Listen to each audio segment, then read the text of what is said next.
Bueno, comienza el año 2023 y este año vamos a hacer un diario de pensamiento positivo y desarrollo personal. Un diario para manifestar mayor paz mental, revelar mayor satisfacción en nuestra vida, tener mayor estructura, poder adquirir en general, pues, bienestar, ¿ok? Y vamos a partir con la dicotomía, con el eje, con el espectro de reactivo-proactivo. ¿Qué implica reactivo? El reactivo implica que sufrimos con placer o con dolor las circunstancias tanto internas como externas frente a los estímulos que existen, que ya pueden ser aversivos, es decir, negativos, o pueden ser apetitivos, es decir, positivos. Nosotros somos agentes pasivos de la vida. Es como si sufriéramos la vida sin tener el control ni tampoco el liderazgo, ¿no?, de nuestras circunstancias y de nuestra situación vital. Por otro lado, tenemos la proacción, que implica que podemos tomar decisiones y que podemos, con la intencionalidad, digamos, enfocar hacia nuestra propia conveniencia, hacia nuestra situación de bienestar, de propósito o de objetivos, pues aquellas circunstancias externas e internas, pues que estén en contra a priori de nuestra conveniencia.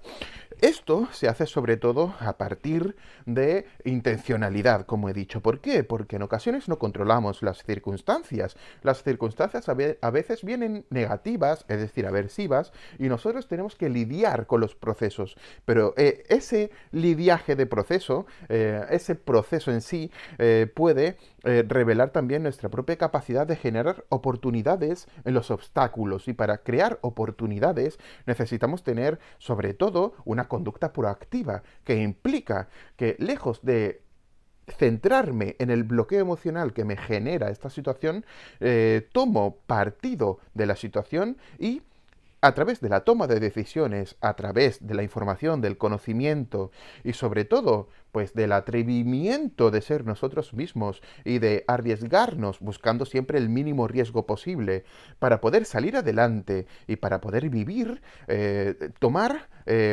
acción en nuestras circunstancias para liderarlas. Esto pasa mucho, por ejemplo, en el trabajo. Invertir tanto tiempo como recursos en el trabajo para poder tener mayores resultados o incluso para poder llevar nuestro trabajo a donde queremos en términos de propósito, de objetivos, pues a veces es necesario, pero nos bloqueamos en la necesidad de no perder y sobre todo en el miedo de no tener pérdidas o riesgos. Pero es importante entender que en la vida en general siempre hay un mínimo umbral de riesgo y que necesitamos ser proactivos frente a todo, frente al amor, frente a la familia, frente al trabajo, frente al dinero, frente a todas las circunstancias vitales que de alguna forma ponen en riesgo nuestra propia integridad emocional o psicológica y que en el fondo son aquellos compartimentos de vida que pueden traernos pues la estabilidad y la felicidad, entendiendo felicidad sobre todo como una paz interna y la ausencia de un dolor, ¿no?, o de un sufrimiento. Entonces, este eje proactivo-reactivo hay que entenderlo sobre todo desde la situación y el estímulo. ¿Qué significa estímulo? Pues significa que nosotros constantemente estamos recibiendo impactos tanto psicológicos como físicos que nos obligan a reaccionar. Por ejemplo, puede ser que una persona de tu entorno te grite, eso es un estímulo y a ti ¡pim!, te hace reaccionar, te puede hacer reaccionar con ira, porque piensas que los gritos no son positivos, te puede hacer reaccionar con entusiasmo, si es un grito, por ejemplo, apetitivo, ¿no?, que te grita, te quiero mucho, y tú reaccionas con felicidad, ¿no? Eso es una reacción.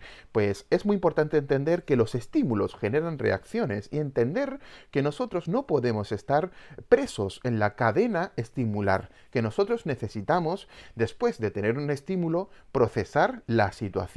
Es decir, ¿qué estímulo he recibido? ¿Qué situación externa existe? ¿Qué situación interna existe? Y finalmente, tomar liderazgo, es decir, ser proactivos frente a las situaciones y a los estímulos, ¿ok?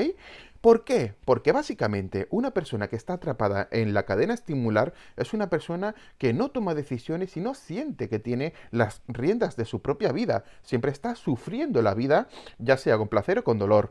Las cosas que pasan a su alrededor y de forma interna al final definen su propia circunstancia vital.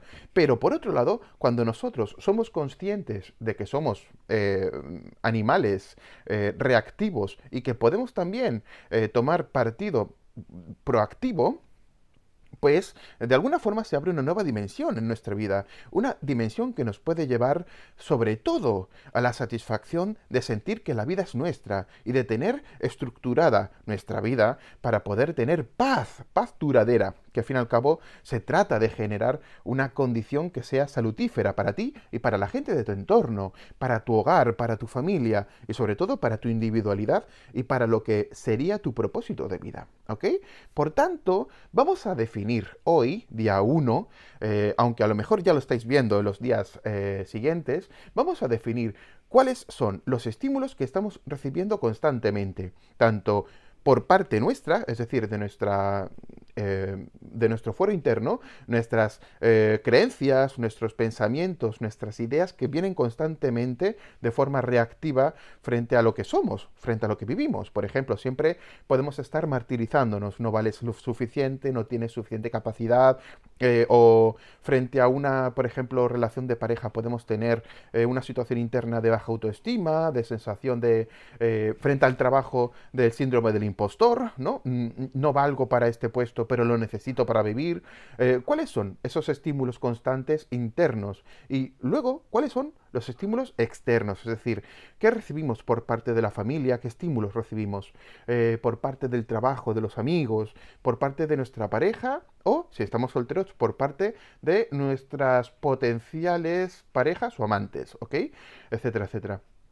Luego definimos las situaciones que subyacen a los estímulos. Esto es muy importante, porque un estímulo es algo que en el fondo carece en sí mismo de un conocimiento explícito. Es decir, no tiene... El estímulo es un estímulo y ya está, pero necesitamos indagar en la situación que hay frente al estímulo para poder extraer información, extraer el conocimiento, como digo, explícito. Un estímulo aversivo en una familia puede traer el conocimiento explícito de una situación de familia que está desestructurada. Por tanto, necesitamos tomar partido y acción, y nos vamos ya a la proacción, para poder estructurar la familia. Por tanto, 1, observamos el estímulo. 2, observamos la situación que subyace el estímulo. Y 3, al final, vemos la circunstancia proactiva que podría haber frente a esa situación. El ejemplo que he puesto creo que es muy gráfico. Estímulo aversivo familiar, es decir, pasa algo en la familia que me hace sentir mal constantemente. Segundo, reconozco que es una familia desestructurada y que se podría estructurar porque hay herramientas psicoterapéuticas, etcétera. Y 3, tomo partido para estructurar la familia. Y muy importante, si no puedo liderar esa estructura familiar porque en el fondo no está en mi mano controlar a todos los miembros de la familia, debo tomar partido también por aceptar que no está en mi mano estructurar a la familia, pero sí está en mi mano cómo relacionarme con esa familia desestructurada para no hacer daño ni a la familia ni a mí mismo. Es decir, hacer un win-win. Hacer que todas las partes de ese proceso relacional pues acabe ganando. Porque lo importante de todo esto no es reactivamente, por ejemplo, dejar de hablar con la familia, se trata de aceptar la circunstancia y dentro de lo posible mejorar nuestra circunstancia, la circunstancia familiar y nuestra relación con ello, ¿ok? Por tanto, vamos a centrarnos hoy día 1 en ese espectro, el espectro proactivo-reactivo que tiene en el fondo 2 ejes, ¿vale? El eje 1 son los estímulos y el eje 2 son las circunstancias. ¿Ok? Vamos allá. Hasta mañana y gracias por escucharme. Feliz 2023.